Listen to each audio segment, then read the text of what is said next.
4 months ago, if I had explained the concept of digital literacy to someone who had no idea what it meant, I would have been tongue-tied. It sounds like it should be a self-explanatory idea, but it encompasses a lot more than meets the eye.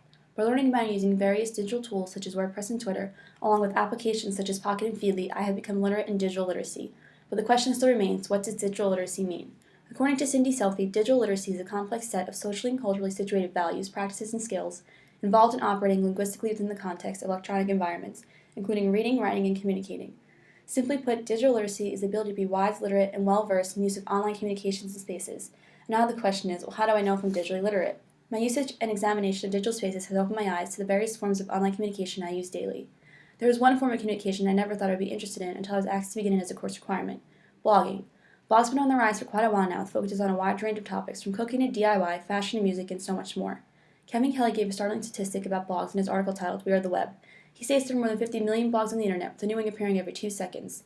These bloggers are digitally literate and might not even realize it. I am one of those people. Through WordPress, I was able to create a space, a music blog called Soundscapes, that was all my own. Tim O'Reilly believes the blogosphere is the equivalent of constant mental chatter in the forebrain, the voice we hear in all of our heads, and that's true.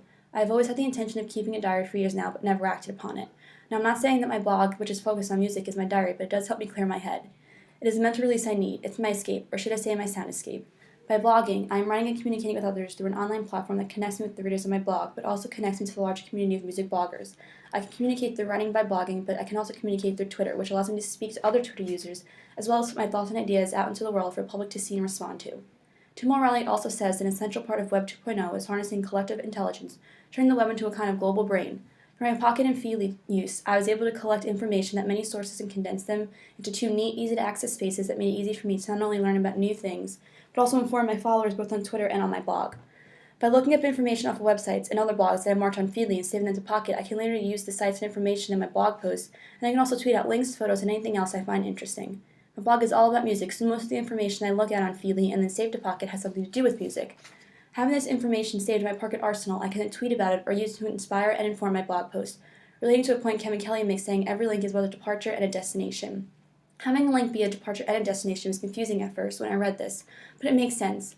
A link that I placed in a blog post of mine was a destination for me, but for my readers, it was a departure that will then link to more and more sites and information, which makes the original link a departure and a destination point for them. By including multiple links in my blog posts and linking to other sites and users on Twitter, I am increasing my digital literacy because these links give me the opportunity to interact with more than one online community. It also gives my readers a chance to increase their digital literacy as well. Through the platforms that I use, I am able to change the way I interact with and form communities around myself, as well as change the way I think about other people in the larger world around me. Something Sherry Turkle says is important. Twitter is a perfect example of this. I've had a Twitter account in the past, but did not use it often because I cannot see the positive aspects of this platform as easily as others might have. When I came into class and was required to tweet regularly about class topics and communicate with others, I started to see why it was so popular. I was able to interact with many people. I had the ability to stay on top of current news both in the world and relate to my own interests, and I even had tweets favorited by authors such as Robert Houghton and Kirby Ferguson, which is a pretty cool experience and an even cooler notification when it popped up on my phone's lock screen. And all this was possible with one small application that I downloaded on my phone. Blogging not only made me part of the music community, but allowed me to create a community amongst myself and the readers of my blog. I created my blog from nothing but a small thought in the back of my head. Each and every detail, word, photo, and video included on it was customized and designed completely by me. I created this world where everything I do is for my readers. I changed my thinking to have it reflect a process of audience orientation. My interaction with and thinking about this large community of online readers was affected when I created Soundscapes. My Feedly and Pocket usage mostly consisted of me searching around for music news, but it also included searching for news about the world I live in. It gives me the ability to break out of my music filter bubble and expand my knowledge. With this in mind, searching for music news is not a bad thing. It connects me to the world just as much other news does. Through Feedly and Pocket, I am not only connected to the music world, but also the rest of the world's daily happening. And I don't need to be stuck behind my computer to interact with and think about these communities. Using my phone is a quick and efficient way I am adding to and enhancing my digital literacy while communicating with others. I can use almost all the applications and platforms that have my desktop on my iPhone, including Twitter, Feedly, and Pocket. So not only can I stay up to date on the latest music news when I'm in front of my computer, but I can also do it when I'm on the train, the bus, or waiting in the doctor's office. I can be instantly connected to this large community I've made for myself with one tap of the finger. Together, my blog, Twitter, Feedly, and Pocket have given me the ability to increase my digital literacy I didn't even know I had. Of course, I was digitally literate before entering my courses, but I was completely unaware. By having my literacy pointed out to me in this course, I began to realize how well-versed I actually am in online spaces. Being aware of this had made me take note of how important it is in today's society to be knowledgeable in the countless online and digital spaces for communication. Everything that happens today is done on some piece of technology. We're in constant contact with it.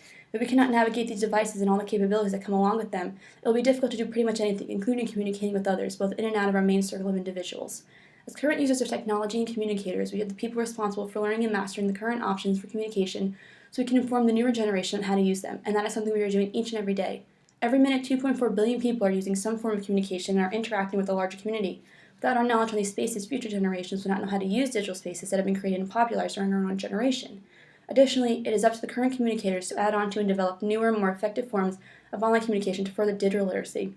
We need to teach children to become part of what Henry Jenkins calls a participatory culture, a culture where members believe their contributions matter and feel some degree of social connection with another. If people believe becoming part of a participatory culture, they will be able to express themselves through the countless digital platforms that give them a space to speak their mind and express their thoughts and feelings. Digital literacy means a lot of things for many people. For a person who doesn't know what it means, the term might not mean anything at all. But for someone like myself, it means the endless opportunities that come along with the usage of digital spaces that allows me to communicate with others in numerous ways. I love how I could pull up Twitter on my computer and send a short thought or link to my latest blog post that almost 100 people will see within the next few minutes. I enjoy the idea of having someone click on my blog and read the words I put out there, not knowing if they will receive any attention at all. My world of online communication is not limited to Twitter and blogging. I'm hopeful there will be new and exciting forms of communication that will continue to develop and be put out for the world to see. Our world is an ever-changing place we must adapt to almost daily, but it doesn't mean we cannot quickly and efficiently communicate with others. The importance of digital literacy is growing and becoming more important each and every day. I am grateful for the opportunities and possibilities that have been introduced to me in this course. Thanks for that, Professor Wolf. The applications I learned about have enhanced my digital literacy. I've developed my communication skills within a short span of time, and I am confident in the ability to continue growing and improving upon these skills through the continued use of the platforms I have learned about and have grown to love.